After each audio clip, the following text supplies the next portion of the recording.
দেখো এই যে 31 নম্বর কোশ্চেনটা আমাদের কি বলা হচ্ছে যে নিচের কোনটা মেসো যৌগ। তাহলে মেসো যৌগ বলতে আমরা কি বুঝবো আগে এটা একটু বলে রাখি। মেসো যৌগ বলতে আমরা বুঝবো সেখানে আমার একটা কি থাকবে, প্লেন অফ সিমেট্রি বা প্রতিসাম্যতার তল থাকবে। তো প্রতিসাম্যতার তলটাকে আমরা যদি এই যে টার্টারিক অ্যাসিডটা নিয়ে দেখা জিনিসটা, কারণ অ্যান্সার আমার টার্টারিক অ্যাসিডই হবে। কারণ টার্টারিক অ্যাসিড কেন হবে আমি সেই জিনিসটা একটু দেখাচ্ছি। তো দেখো টার্টারিক অ্যাসিডের যদি আমরা সংকেতটা লিখি COOH COOH HOH HOH COOH। তো এটা হচ্ছে কি, এটা হচ্ছে আমার ডি টার্টারিক অ্যাসিড। যেহেতু আমার এই যে ওএইচটা ডানে আছে, যদি আমরা জিনিসটা এইভাবে দেখাই, এটা হচ্ছে আমার কি, এটা হচ্ছে আমার ডি টার্টারিক অ্যাসিড। তো ডি টার্টারিক অ্যাসিড, এটা থেকে আমরা একটা দর্পণ টানলে আর একটা জিনিস পাবো, সেটা হচ্ছে আমার এল টার্টারিক অ্যাসিড। কিন্তু এল সমান, কিন্তু ওটা আমার জানার দরকার নেই। আমার জানার দরকার হলো এটাতে একটা কি আছে, প্রতিসাম্যের তল বা প্লেন অফ সিমেট্রি আছে। তো সেই প্রতিসাম্যের তলটা আসলে বলতে আমরা কি বুঝি, দেখো এই যে এইখানে এই যে এই দুইটা কার্বনের, এটা আমার কি একটা কাইরাল কার্বন, এটা একটা কাইরাল কার্বন। এই দুইটা কার্বনের মাঝখানে যদি আমরা একটা দর্পণ টানি, ধরো এখানে একটা দর্পণ টানলাম, তো দর্পণটা আনলে কি হবে দেখো তো, এই যে নিচের অংশটা উপরে চলে যাবে, উপরটা নিচে আসবে। তো দেখো তো নিচের অংশটা উপরে গেলে বা উপরের অংশটা নিচে আসলে যৌগটার কি কোনো পরিবর্তন হইতাছে? হইতাছে না। তো নিচের অংশটা আমরা কি বললাম যে উপরে গেলে এবং উপরের অংশটা নিচে আসলেও কিন্তু আমার তেমন একটা পরিবর্তন হইতাছে না। অর্থাৎ খালি আমাদের এইটা আর এটা চেঞ্জ হবে, আর অন্যগুলো তো চেঞ্জ হবে না, কারণ এগুলো তো আমার ডান বামের চেঞ্জ, তাই না? তো এগুলো হচ্ছে আমার ডান বামের চেঞ্জ, এগুলো চেঞ্জ হবে না। জাস্ট আমার যে উপরের অংশটা, আমার উপরের অংশটা নিচে চলে আসতেছে, নিচের অংশটা উপরে চলে যাইতেছে। অর্থাৎ আমাদের এই মূলকটা আর এই মূলকটার মধ্যে তেমন চেঞ্জ পরিবর্তন পরিলক্ষিত হইতেছে না। বা এটা যদি এইখানে যায় তো এটা আবার এইখানে যাবে, এটা এইখানে আসবে। অর্থাৎ আমাদের আগের মূলক, আগের যে স্ট্রাকচার সেরকম একটা স্ট্রাকচারে আমরা পাবো। ফলে এখানে যেহেতু আমার চেঞ্জ হইতেছে না কোনো, এই কারণে এই তলটার আমরা কি বলি, প্রতিসাম্যের তল। অর্থাৎ এই গ্রুপটা, এই মূলকগুলো আর এই অংশটা আর এই অংশটা পরস্পর কি মানে প্রতিসম, একই রকম। এই যেহেতু আমাদের প্রতিসাম্যের তল আছে, এই কারণে আমরা কি বলি, টার্টারিক অ্যাসিডটারে কি বলে, মেসোযৌগ। তো বুঝতে পারছো মেসোযৌগ মানে কি? মেসোযৌগ আমরা বললাম যে প্রতিসাম্যের তল থাকবে। অর্থাৎ আমরা দুটা কার্বনের মাঝখানে একটা দর্পণ রাখলে দেখা যাবে নিচের অংশ আর উপর অংশ কি সেম হবে, কোনো চেঞ্জ হবে, তেমন চেঞ্জ হবে না। তো সেটা হচ্ছে আমার কি, মেসোযৌগ। আর এটা দেখা যায় কোথায়, টার্টারিক অ্যাসিডে। অ্যাসিটিক অ্যাসিড, ল্যাকটিক অ্যাসিড বা সিনামিক অ্যাসিডে আমরা এই কন্ডিশনটা দেখতে পাই না। তারপরে আসো আমরা পরের কোশ্চেনটা দেখো কি বলা হচ্ছে যে আমাদের একটা যৌগের আইইউপিএক নাম চাওয়া হয়েছে, তাই না? তো এই যৌগটার যদি আইইউপিএক নাম চাওয়া হয়, তো আমরা আশা করি আইইউপিএক নাম পারো, আইইউপিএক পদ্ধতিতে নাম করো। তারপর আমি একটু বেসিক দেখাই দিতেছি, কেউ না পড়লে সেটা তার উপকারে দিবে। তো দেখো ফার্স্টে আমরা এই যৌগটাকে লিখলাম।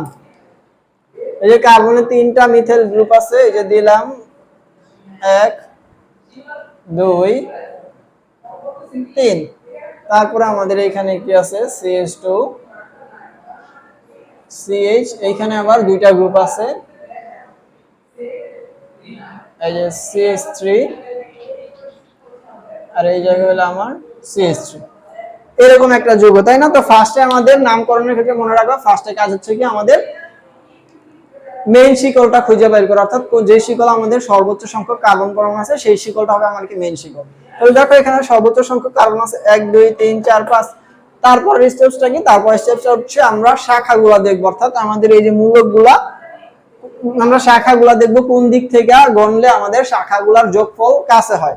যেমন ধরো যদি আমি এই দিক থেকে নাম্বারিং করি 1 2 3 4 5, এদিক থেকে নাম্বারিং করলে 1 2 3 4 5, তাহলে আমরা এই যে শাখাটা পাইতাছি, একটা শাখা পাইতাছি 2 এ, আর দুইটা পাইতাছি কততে, 4 এ। তাহলে আমরা দুইটা সবগুলো যদি যোগ করি 2 যোগ 4 যোগ 4, তাহলে আমাদের কত আসছে, 10 শিকলগুলোর যোগফল। যদি আমরা এই দিক থেকে নাম্বারিং করতাম 1 2 3 4 5, তো এই দিক থেকে নাম্বারিং করলে দেখো শিকল দুইটা পাইতাছি 2 এ, 2 যোগ 2, আর আরেকটা পাইতাছি কততে, 4 এ। তো এই দিক দিয়ে করলে 8। তো আমি তোমাদের এটাই বলতে চাচ্ছিলাম যে যে দিক দিয়ে আমরা নাম্বারিং করলে শিকলগুলোর যোগফল সর্বনিম্ন হবে, সেই দিক দিয়ে আমরা নাম্বারিংটা করব। তো আশা করি বুঝতে পারছো। তো আমরা নাম্বারিং হবে আমার কি, ওই যে বাম থেকে ডানেই হবে। তাহলে 1 2 3 4 5, তাহলে 1 2 3 4 5 যদি হয়, তাহলে দেখো আমাদের 2 এ দুইটা মিথাইল গ্রুপ আছে আর 4 এ একটা মিথাইল গ্রুপ আছে। তাহলে আমরা বলতে পারি কি 2 2 2, 2, 4 ট্রাইমিথাইল 5 কার্বন। এই কারণে আমার কি হবে, পেন্টেন হবে। তাহলে দেখো কোথায় আছে, এই যে 2,2,4, এই যে ডি নাম্বার অপশনটা, এই যে 2,2,4 ট্রাইমিথাইল পেন্টেন। তো আশা করি বুঝতে পারছো। পরের জিনিসটা কি বলছে দেখো তো, আমার কোন যৌগটা অম্লীয়। তাই আমরা কিন্তু পড়ে আসছি যে আমাদের কোন যৌগগুলো অম্লীয়। আমরা একটা কোশ্চেন পড়ে আসছিলাম যে ইন্টারমিডিয়েটের জন্য, যে আমাদের অ্যালকাইন 1 হচ্ছে অম্লধর্মী, তাই না? তো অ্যালকাইন 1 কোনগুলো? অ্যালকাইন 1 হচ্ছে আমার যেগুলোতে 1 নং কার্বনে আমাদের ত্রিবন্ধন থাকবে, সেটা হচ্ছে আমার অ্যালকাইন 1। তাহলে আমরা দেখি, আর সেটাই হলো আমার কি অম্লধর্ম প্রদর্শন করে, কারণ আমরা পড়ছি অ্যালকাইন 1 অম্লধর্ম প্রদর্শন করে। তাহলে দেখো আমাদের ত্রিবন্ধন আছে কোথায়? 1 নং কার্বনে, এটাতে নাই, এটাতেও নাই, এটাতে দেখো এই যে আমাদের 1 2 3, অর্থাৎ 1 নং কার্বনে বা 1 2 এর মাঝখানে আমাদের ত্রিবন্ধন আছে, এটাতে আমাদের দ্বিবন্ধন। দ্বিবন্ধন থাকলে তো এটা অম্লধর্ম হবেই না। তার মানে আমাদের অ্যানসার হবে কি সি নাম্বারটা, যে আমাদের কোন যৌগটা অম্লীয়? আমরা জানি অ্যালকাইন 1 অম্লধর্ম প্রদর্শন করে। তো অ্যালকাইন 1 যদি আমার অম্লধর্ম প্রদর্শন করে, তো সেক্ষেত্রে আমাদের দেখতে হবে ত্রিবন্ধনটা আমার কোথায় আছে, 1 নং কার্বনে কোনটাতে আছে। দেখলাম আমরা সি অপশনটায় ত্রিবন্ধনটা 1 নং কার্বনে আছে, এই কারণে আমার সি অপশন, অর্থাৎ আমরা প্রোপাইনটা কি অম্লধর্ম প্রদর্শন করব। তো দেখো 34 নম্বর কোশ্চেনটা আমরা কি বলছি, যে কোনটিকে জারিত করলে আমার কিটোন উৎপন্ন হয়। তো আমরা জানি কি, আমরা জানি যে অ্যালকোহলকে জারিত করলে কি হয়? অ্যালডিহাইড হয়। আবার অ্যালডিহাইডকে জারিত করলে কার্বক্সিলিক অ্যাসিড হয়। তো দেখো অ্যালডিহাইড আর কিটোন এই দুইটা কিন্তু আমাদের প্রায় সেম, অর্থাৎ আমার অ্যালডিহাইড মূলকটা হচ্ছে আমার CHO, আর কিটোন মূলকটা হচ্ছে আমার ওইখানে কোনো হাইড্রোজেন থাকবে না, তাই না? অর্থাৎ কিটোন মূলকটা হচ্ছে আমার CO, অ্যালডিহাইডটা হচ্ছে CHO, কিটোন মূলকটা হচ্ছে CO। তার মানে আমরা কি বুঝতেছি? আমরা বুঝতেছি যে অ্যালকোহলকে আমরা জারিত করলেই কি পাই? অ্যালডিহাইড পাই, অথবা কি পাই? কিটোন পাই। তাহলে অ্যালডিহাইড কখন পাবো? একটু মনে রাখবো যে 1 ডিগ্রি অ্যালকোহলকে জারিত করলে আমরা কি পাবো? অ্যালডিহাইড পাবো। আর 2 ডিগ্রি অ্যালকোহলকে আমরা যদি জারিত করি, সেই ক্ষেত্রে কি পাবো? কিটোন পাবো। কি বললাম যে 1 ডিগ্রি অ্যালকোহল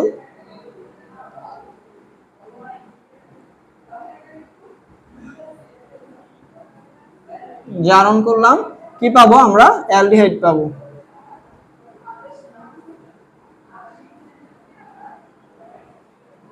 আর 2 ডিগ্রি অ্যালকোহলকে যদি আমরা জারণ করি, সেক্ষেত্রে আমরা কি পাবো? কিটোন পাবো। ভেরি ভেরি ইম্পর্টেন্ট একটা কন্ডিশন, ভালো মতো মনে রাখবা। কি বললাম? যে 1 ডিগ্রি অ্যালকোহলকে জারিত করলে আমরা কি পাবো? অ্যালডিহাইড পাবো। আর 2 ডিগ্রি অ্যালকোহলকে জারিত করলে আমরা কি পাবো? কিটোন পাবো। তার মানে তাহলে আমরা কি বললাম, যে কোনটিকে জারিত করলে কিটোন উৎপন্ন হয়? তাহলে কোনটা হবে? আমার সেকেন্ডারি অ্যালকোহল বা 2 ডিগ্রি অ্যালকোহল। সেকেন্ডারি মানে তো 2, তাই না? তাহলে তো আমাদের সেকেন্ডারি অ্যালকোহল হবে অ্যানসার। দেখো কোশ্চেনটা কিন্তু অন্যভাবে আসতে পারে। তাহলে অন্যভাবে কিভাবে আসতে পারে? আসতে পারে যে সেকেন্ডারি অ্যালকোহল বা 2 ডিগ্রি অ্যালকোহলকে জারিত করলে কি পাওয়া যায়? কি হবে বলো তো? কিটোন হবে। তারপরে দেখো পরের কোশ্চেনটা আমরা কি বললাম, যে কোন যৌগ আয়োডোফর্ম বিক্রিয়া দেয় না। তাহলে আয়োডোফর্ম বিক্রিয়া দেওয়ার শর্ত কি বলো তো? আয়োডোফর্ম বিক্রিয়ার শর্ত হচ্ছে আমাদের সিও মূলক যুক্ত অ্যালডিহাইড বা কিটোন, এটা হচ্ছে সিও মূলক যুক্ত অ্যালডিহাইড হতে হবে। আর 2 নাম্বার কন্ডিশনটা হইতাছে খালি সিও মূলক যুক্ত অ্যালডিহাইড হলেই হবে না, সেইখানে আমার কি অম্লধর্মী আলফা হাইড্রোজেন থাকতে হবে। তো অম্লধর্মী আলফা হাইড্রোজেন কি আশা করি তোমরা জানো। তো আমি তারপর দেখাচ্ছি জিনিসটা। তো দেখো তো, এই যে এটা আমার একটা অ্যালকোহল, তো এটা দেখি কোনো আমাদের অথবা আরেকটা কন্ডিশন, তার মানে এটা একটা আমার কি মিথানল, তার মানে একটা অ্যালকোহল, এটা আসতেছি লাস্টে। 2 নাম্বারটা দেখো আমাদের C2H5OH, একটা কি অ্যালকোহল। এই অ্যালকোহলটাকে যদি আমরা জারিত করি কি পাবো বলতো? কিটোন পাবো। অথবা এটাও একটা কন্ডিশন, যে এরকম অ্যালকোহল, যে অ্যালকোহলটা আমরা জারিত করলে কি পাবো? অ্যালডিহাইড পাবো। ঠিক আছে? তাহলে এই যে এই অ্যালকোহলটারে আমরা জারিত করলে কি পাবো? এটারে দেখো আমরা C2H5OH, এটা যদি আমরা অর্থাৎ জারিত করি, কন্ডিশন আমি দিলাম না, আমি জাস্ট তোমাদের দেখাচ্ছি কি পাইতে পারি এখানে। CH3 CH2 CH3 CHO, অর্থাৎ এই অ্যালডিহাইডটা পাবো। তার মানে এখানেও কিন্তু আমার সিও মূলক আছে। আর আরেকটা কথা তোমাদের জানাই রাখি, যে তোমরা বলতে পারো যে ভাইয়া অম্লধর্মী আলফা হাইড্রোজেন কি। তো অম্লধর্মী আলফা হাইড্রোজেন দেখো তো এটাতে আছে কিনা। এই যে আমরা এটারে যদি একটু দেখাই, ডাবল বন্ড ও এইচ। তাহলে আলফা হাইড্রোজেন আমরা কোনগুলারে বলি? এই যে আমাদের কার্যকরী মূলকটা যেই কার্বনে যুক্ত থাকবে, কোন কার্বনে যুক্ত? দেখো তো এটা কিন্তু এই কার্বনে যুক্ত। তার মানে এটা হচ্ছে আমার আলফা কার্বন, আর আলফা কার্বনের যে হাইড্রোজেন গুলো আছে সেগুলো হচ্ছে আমার কি আলফা হাইড্রোজেন। তার মানে আমরা বুঝলাম এটাতে আমার কি আছে, অম্লধর্মী আলফা কার্বন আলফা হাইড্রোজেন আছে, তার মানে এটা কি আমার অ্যালডোল ঘনীভবন বিক্রিয়া দিবে। তারপরে এটাতেও তো আছে অবশ্যই এই জিনিসটাই, তার মানে এটাও আমার অ্যালডোল ঘনীভবন বিক্রিয়া দিবে।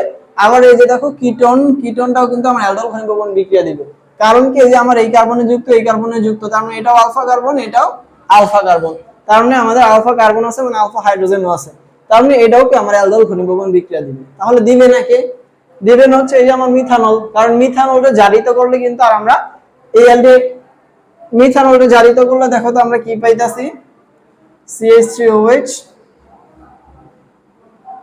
তো দেখো আমরা এখানে পাবো হচ্ছে যে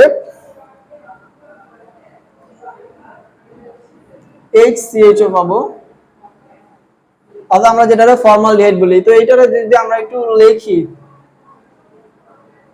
এরকম আসে না, HCHO। তো দেখো এখানে আমার কার্যকরী মূলকটা কি আর কোনো কার্বনে যুক্ত আছে, তার নাই, তার মানে আমার এখানে কি নাই, আলফা কার্বন নাই, তো আলফা হাইড্রোজেনও নাই, তার মানে আমার এই যে মিথানলটা আমার কি করবে না, অ্যালডোল ঘনীভবন বিক্রিয়া দিবে না। তো এই অ্যালডোলের বিপরীত কিন্তু আরেকটা, অর্থাৎ এই কন্ডিশনের বিপরীত কন্ডিশনে আরেকটা বিক্রিয়া আছে, তোমরা অবশ্যই জানো, সেটা কি আমার ক্যানিজারো বিক্রিয়া। তো তোমাদের ক্যানিজারো বিক্রিয়া থেকে কোশ্চেন আসতে পারে যে নিচের কোন যৌগটা আমার ক্যানিজারো বিক্রিয়া দিবে, এই সেম কোশ্চেনটাই দিয়ে দিল কি নিচের কোন যৌগটা আমার ক্যানিজারো বিক্রিয়া দিবে। তাহলে ক্যানিজারো বিক্রিয়ার শর্ত কি আমার ওইখানে অম্লধর্মী আলফা হাইড্রোজেন থাকবে না। তো দেখো এই সবগুলোতে আমার অম্লধর্মী আলফা হাইড্রোজেন আছে, জাস্ট নাইট্রোজেনটাই আমার মিথানলে নাই, তার মানে মিথানলটা কি আমার ক্যানিজারো বিক্রিয়া দিবে, কিন্তু এটা কি অ্যালডোল ঘনীভবন বিক্রিয়া দিবে না। আশা করি বুঝতে পারছো। পরের কোশ্চেনটা দেখো, একটা ইন্টারেস্টিং কোশ্চেন, এই টাইপের কোশ্চেন তো আমাদের এবার আসতে পারে ইনশাআল্লাহ, ভালো মতো বুঝবা জিনিসটা। তো দেখো অতিরিক্ত ইথানলের সাথে আমরা গাঢ় সালফিউরিক অ্যাসিড যোগে 140 ডিগ্রি সেলসিয়াস তাপমাত্রায় উত্তপ্ত করলে উৎপন্ন হয় কি উৎপন্ন হয়। দেখো আমরা কিন্তু জানি ইথানল না বা CH3 CH2OH, এই একটা ইথানল, ইথানলরে আমরা কি করলাম যে গাঢ় সালফিউরিক অ্যাসিড দিলাম,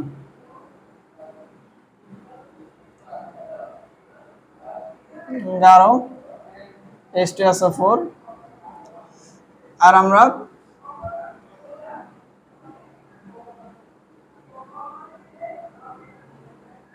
তো দেখো ইথানলে যখন আমরা গাঢ় সালফিউরিক অ্যাসিডের উপস্থিতিতে 160 থেকে 170 ডিগ্রি সেলসিয়াস তাপমাত্রা উত্তপ্ত করি, সেই ক্ষেত্রে আমাদের ইথানলের যে এই যে আমাদের সালফিউরিক অ্যাসিডটা আছে সেটা নিরোধক হিসেবে কাজ করে, নিরোধক হিসেবে কাজ করে এখান থেকে আমার এখনো পানি অপসারণ করে, ফলে এখান থেকে আমরা কি পাই, অ্যালকিন পাই। যৌগটা কি, তাহলে আমাদের CH2 ডাবল বন্ড CH2, বুঝছো। তার মানে অ্যালকিন ইথানল থেকে আমরা এই জিনিসটাই সাধারণত পড়ে আসি যে ইথানল থেকে অ্যালকিন উৎপাদনের বিক্রিয়া আমরা কি করি, গাঢ় সালফিউরিক অ্যাসিডের উপস্থিতিতে বিক্রিয়া ঘটাই 160 থেকে 170 ডিগ্রি সেলসিয়াস তাপমাত্রা দিয়ে। দেখো এই বিক্রিয়াটাতে কিন্তু আমাদের তাপমাত্রাটা একটা কি মেইন ফ্যাক্টর, কারণ তাপমাত্রায় যে 160 থেকে 170 ডিগ্রি সেলসিয়াসে দিলে আমরা কি পাইতাছি, অ্যালকিন পাইতাছি। কিন্তু আমরা তাপমাত্রাটা যদি 160 ডিগ্রি সেলসিয়াসের কমায় আনি, কমায় কত দেয় যে 140 ডিগ্রি, প্রশ্নের 140 ডিগ্রি দেয়, সেই ক্ষেত্রে কিন্তু আর আমরা ইথিন পাবো না, সেই ক্ষেত্রে আমরা পাবো কি একটা ইথার পাবো। তাহলে আমরা কি বলতে চাইতেছি যে CH3 CH2OH H2SO4 140 degree Celsius temperature, তো সেই ক্ষেত্রে আমরা কি পাবো, ইথার পাবো, এই যৌগটা পাবো। তার মানে আমরা কি বললাম, এই বিক্রিয়াটা আমাদের টেম্পারেচারটা হচ্ছে একটা গুরুত্বপূর্ণ ফ্যাক্টর। তাহলে আমাদের উত্তর কোনটা হবে, এই যে ইথার হবে, অর্থাৎ ডাইমিথাইল ইথার। তারপরের কোশ্চেনটা দেখো, কোন যৌগটা আমার আচ্ছা ঠিক আছে, আমাদের একটু মিস্টেক হয়েছিল 35 নাম্বার কোশ্চেনটা, ওটা আমি অ্যালডোল ঘনীভবন বিক্রিয়া বলেছিলাম, ওটা অ্যালডোল না, আসলে অ্যালডোলটা নিচেরটা, ওটা হচ্ছে আমার কি আয়োডোফর্ম বিক্রিয়া, সরি। তো আরেকবার ওই কোশ্চেনটা একটু এক্সপ্লেইন করতেছি, 35 নাম্বার কোশ্চেনটা। তো 35 নাম্বার কোশ্চেনটা আমরা কি বলছিলাম যে আয়োডোফর্ম বিক্রিয়া দেয় না। আয়োডোফর্ম বিক্রিয়ার শর্ত কি, আমাদের এই যে CH3 CO মূলক যুক্ত যৌগ, শর্ত কি আমার আয়োডোফর্মের CH3 CO মূলক যুক্ত যৌগ, আর 2 নাম্বার কি আমার এই যে CH3 CO এর সাথে আমার হাইড্রোজেন, CH3 CO এর সাথে হাইড্রোজেন অথবা অ্যালকাইল অথবা আমার অ্যারাইল, এই গ্রুপগুলো যুক্ত থাকবে, তাহলে আমার সেটা কি করবে, আয়োডোফর্ম বিক্রিয়া দিবে। কি বললাম, CH3 CO মূলক থাকতে হবে, আর CH3CO এর সাথে যে একটা হাত খালি আছে ওটাতে আমার হাইড্রোজেন নয়তো আমার অ্যালকাইল মূলক অথবা আমার অ্যারোল মূলক থাকবে। তো দেখো তো এই যে আমাদের CH3CO তো নাই এটাতে, তাই না? আর এটাতে আমরা জারণ আর এটাতে তাহলে আমরা কি বললাম যে CH3CO মূলকটা নেই, কারণ এটাতে জারিত করলে আমরা দেখছিলাম কি পাই HCHO মিথানলটা পাই, যেটাতে আমার কি CH3CO মূলকটা নাই, এই কারণে কিন্তু আমরা আউট অফ ফর্ম বিক্রিয়া দেয় না। বাকি তিনটাতে এটাতে জারিত করলে আমরা CH3CHO পাবো, যেটাতে CH3CO মূলক আছে, এটাও তো এমনিতেই আছে, আর এটাতেও আমার এই যে CH3CO মূলক আছে এবং আমার অম্লধর্মী আলফা হাইড্রোজেন আছে বা এটার সাথে হাইড্রোজেন পরমাণু যুক্ত আছে। এই কারণে আমার অ্যানসারটা কি হবে, মিথানিলি অ্যানসার হবে। বাট আমি তোমাদের এক্সপ্লেনেশন একটু ভুল বলছিলাম, যে অ্যাড অফ ফর্মের জায়গায় আমি অ্যালডল ঘনীভবন বিক্রিয়া বলে ফেলছিলাম। তো এবার আসলে এই কোশ্চেনটাই যে আমাদের কোন যৌগটা অ্যালডল ঘনীভবন বিক্রিয়া দেয়। তো অ্যালডলের কারা দেয় আমি আগেই বলছি, যাদের হচ্ছে আমার অম্লধর্মী CO মূলক যুক্ত অ্যালডিহাইড বা কিটোন, যাদের হচ্ছে কি আমার অম্লধর্মী আলফা হাইড্রোজেন আছে। তো দেখো কোনটাতে আছে, এটাতে নাই অম্লধর্মী আলফা হাইড্রোজেন C6H5CHO, অর্থাৎ এটারে যদি আমরা একটু সাজাই CHO, দেখো দ্বিবন্ধন CO এই কার্বনে যুক্ত, এটাতে কিন্তু আমার হাইড্রোজেন নাই, তার মানে আমার এটা হবে না। এই যে CH3CHO এটাতে কিন্তু আমাদের অম্লধর্মী আলফা হাইড্রোজেন আছে, আবার CO মূলক আছে, এটাতেও আমার কি নাই, এটাতেও আমার অম্লধর্মী আলফা হাইড্রোজেন নাই, তার মানে অ্যানসারটা কি হবে CH3CHO। সকলে বুঝতে পারছো? তো দেখো 38 নম্বর কোশ্চেনটা আমাদের কি বলা হচ্ছে যে ক্যালসিয়াম কার্বাইড পানির সাথে বিক্রিয়ায় কি উৎপন্ন করে। তো ক্যালসিয়াম কার্বাইড পানির সাথে বিক্রিয়ায় কি উৎপন্ন করে, দেখো ক্যালসিয়াম কার্বাইডের সংকেত কি CaC2, এটার সাথে যখন আমরা পানি দেই তখন আমাদের সেই ক্ষেত্রে কি উৎপন্ন হয়, আমরা জানি ইথাইন বা অ্যাসিটিলিন তৈরি হয়, প্লাস আমাদের ক্যালসিয়াম হাইড্রোক্সাইড তৈরি হয়। তো দেখো আমাদের অপশনে ক্যালসিয়াম অক্সাইড আছে, ক্যালসিয়াম হাইড্রোক্সাইড আছে, আবার ইথাইনও আছে, তাহলে আমাদের উত্তর কোনটা হবে? দুইটাই হবে না, দুইটা কিন্তু হবে না, কারণ আমাদের মেইন উৎপাদ কিন্তু এটা ইথাইনটা, ইথাইন বা অ্যাসিটিলিনটা, এটা কিন্তু আমাদের মেইন বা প্রধান উৎপাদ না, এটা হচ্ছে আমাদের যে বাই প্রোডাক্ট, অর্থাৎ আমার সেকেন্ডারি উৎপাদ। তাই আমাদের অ্যানসারটা কি হবে, ইথাইন হবে। বুঝতে পারছো? তারপরে দেখো আমাদের 39 আমরা কি বলতেছিলাম, কোন অ্যালকোহলটি জারিত হওয়ার পর ফেলিং দ্রবণের সাথে বিক্রিয়া করে না। কোন অ্যালকোহলটা জারিত হওয়ার পর ফেলিং দ্রবণের সাথে বিক্রিয়া করে না। তো দেখো ফেলিং দ্রবণের সাথে বিক্রিয়া কারা করে না, এটা তো আমরা জানি। ফেলিং দ্রবণের সাথে বিক্রিয়া করে কারা, অ্যালডিহাইড গুলা বিক্রিয়া করে, কিন্তু কিটোন গুলা বিক্রিয়া করে না। তাহলে আমাদের দেখতে হবে কোন আমার অ্যালকোহলটা জারিত হওয়ার পর কিটোন তৈরি করে। যে অ্যালকোহলটা জারিত হওয়ার পর কিটোন তৈরি করবে সেটা হচ্ছে আমার কি ফেলিং দ্রবণের সাথে বিক্রিয়া করবে না। ক্লিয়ার? তো দেখো আমরা যদি প্রোপানল 1 বিউটানল 2 বিউটানল, আমরা জানি এখানে বিউটানল 2টা আমাদের অ্যানসার হবে। বিউটানল 2টা নিয়ে যদি আমরা করি CH3 CH2 CHOH CH3, তো দেখো এটা হচ্ছে আমার কি বিউটানল 2 বা আমরা এটা বলতে পারি কি 2 ডিগ্রি অ্যালকোহল, তাই না? আর আমরা একটা কথা পড়ে আসছিলাম, 2 ডিগ্রি অ্যালকোহলকে জারিত করলে কি হয়, কিটোন তৈরি হয়। অর্থাৎ এটারে যদি আমরা জারিত করি সেই ক্ষেত্রে আমরা কি পাবো, CH3 CH2 C double bond CH3 plus আমরা পানি পাবো, দিলাম না? তার মানে এই যে আমাদের 2 ডিগ্রি অ্যালকোহলকে জারিত করলে কিন্তু আমরা কি পাই, যে CO মূলক যুক্ত একটা কিটোন পাই, আর কিটোনগুলো কিন্তু আমার ফেলিং দ্রবণের সাথে বিক্রিয়া করে না। তাই আমাদের উত্তর কি হবে, বিউটানল 2 হবে। ক্লিয়ার? তারপরে দেখো আমাদের 40 নম্বর কোশ্চেনটা, এই কোশ্চেনটা কিন্তু 2-3 বার আসছে, ভিন্নভাবে আসছে, অর্থাৎ এই কোশ্চেনের কন্টেন্টটাই আমার ভিন্নভাবে আসছে। তাই আমি তোমাদের সবগুলো টাইপে দেখায় দেওয়ার চেষ্টা করব কিভাবে এখান থেকে কোশ্চেনটা যদি আসে কিভাবে আসতে পারে। তো দেখো আমাদের এখানে CH3 প্লাস আমাদের, অর্থাৎ আমাদের ক্লোরোফর্ম বা মিথাইল ক্লোরাইড যেটা আমরা বলি না কেন, ক্লোরোফর্ম এটা মেইনলি। তো ক্লোরোফর্ম আমাদের নাইট্রিক অ্যাসিডের সাথে বিক্রিয়া করতেছে, এই আর পানি তৈরি করতেছে। আমাদের কোশ্চেনটা হলো এই যৌগটা কি। তো দেখো আমাদের ক্লোরোফর্ম যখন পানির সাথে বিক্রিয়া করে পানি না নাইট্রিক অ্যাসিডের সাথে CHCl3 প্লাস HNO2 নাইট্রিক অ্যাসিডের সাথে যখন আমরা উত্তপ্ত করব তখন আমাদের CCl3NO2 যৌগ উৎপন্ন হবে। CCl3NO2 এই যৌগটা উৎপন্ন হবে। CCl3NO2 প্লাস আমার কি তৈরি হবে, পানি তৈরি হবে। তাহলে দেখো এই যে CCl3NO2 এই যৌগটা তৈরি হলো, তার মানে আমাদের অ্যানসার কি হবে, CCl3NO2 এ হবে।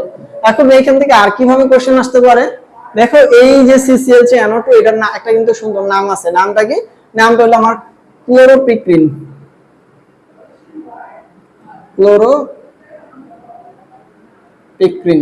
অথবা এটারে কিন্তু আমরা কাঁদুনে গ্যাস যে বলি, পুলিশ কোনো কিছু হইলেই, ছাত্রদের আন্দোলন হইলেই, বা ন্যায়ের কোনো ন্যায় আন্দোলন হইলে পুলিশ এটাতে গ্যাসটা নিক্ষেপ করে, টিয়ার গ্যাস বা কাঁদুনে গ্যাস, সেটা কিন্তু সেই কাঁদুনে গ্যাসের সংকেত। ঠিক আছে, CCl3NO2, তো কাঁদুনে গ্যাস। তো তোমাদের কিভাবে আসতে পারে, নিচের কোনটি ক্লোরোপিক্রিনের সংকেত বা নিচের কোনটি কার্বন গ্যাসের সংকেত, তাহলে কি হবে CCl3NO2। অথবা আসতে পারে নিচের কোন যৌগটাতে আমার কোনো কি নাই, হাইড্রোজেন নাই, তো দেখো তোমাদের ক্লোরোপিক্রিন দিয়ে দিবে বা কার্বন গ্যাস দিয়ে দিবে, তো তোমরা যদি সংকেতটা না জানো তাহলে কিন্তু পারবা না। তো বুঝতে পারছো, এইভাবে কোশ্চেন গুলো আসতে পারে। আর এই কোশ্চেনটার মাধ্যমে আমাদের ক্লাসটাও শেষ হয়ে গেল আলহামদুলিল্লাহ। তো এখন তোমাদের উদ্দেশ্যে কিছু কথা বলতে চাই, সেটা হচ্ছে যে ভিডিওটা শুরু থেকে শেষ পর্যন্ত আমার ফার্স্ট যে রিকোয়েস্টটা থাকবে, তোমরা ভিডিওটা শুরু থেকে শেষ পর্যন্ত ভালো মতো মনোযোগ দিয়ে ধৈর্য সহকারে দেখবা, তারপর এটা প্র্যাকটিস করবা। এর মাধ্যমেই যদি তোমরা মনোযোগ সহকারে এবং মনোযোগ দিয়ে ধৈর্য সহকারে ভিডিওটা দেখে প্র্যাকটিস করতে পারো, তবেই কিন্তু তোমরা একটা ভালোভাবে এখান থেকে অ্যান্সার করতে পারবে, আর তখনই কিন্তু আমার এই ভিডিওটা সার্থক হবে। তো আর কথা হচ্ছে যে তোমরা যারা যাদের শেরে বাংলা কৃষি বিশ্ববিদ্যালয়ে সিট পড়েছে অ্যাডমিশন পরীক্ষা, বিশেষ করে ঢাকা জেলা বা নারায়ণগঞ্জ জেলার, তারা চাইলে ভাইয়ের সাথে যোগাযোগ করতে পারো। ভাইয়া তোমাদের মোবাইল নাম্বার এবং ফেসবুক লিংক দিয়ে দিব, তোমরা ইনশাআল্লাহ ভাইয়ের সাথে যোগাযোগ করবা। তোমাদের যে কোনো ধরনের সমস্যা ইনশাআল্লাহ ভাইয়া চেষ্টা করবো সাহায্য করার। তো বিশেষ করে ছেলেরা, মেয়েরা কিন্তু না। তো আমি আমার ফেসবুক লিংকটা আর মোবাইল নাম্বারটা দিয়ে দিচ্ছি। ভিডিওটা ভালো লাগলে অবশ্যই কমেন্ট করবা এবং সাবস্ক্রাইব করবা, তা না হলে কিন্তু ভাইয়া কিন্তু আগ্রহ হারাই ফেলবো। তোমরা যারা মেধার স্বাক্ষর রেখে শেরে বাংলা কৃষি বিশ্ববিদ্যালয়ে পড়তে আসবা, তোমাদের সবাইকে অগ্রিম শুভেচ্ছা এবং প্রাণ ঢালা অভিনন্দন রইল। এই বলে আমি আমার ভিডিওটি শেষ করছি। সবাই ভালো থাকবা, আমার জন্য দোয়া করবা। খোদা হাফেজ।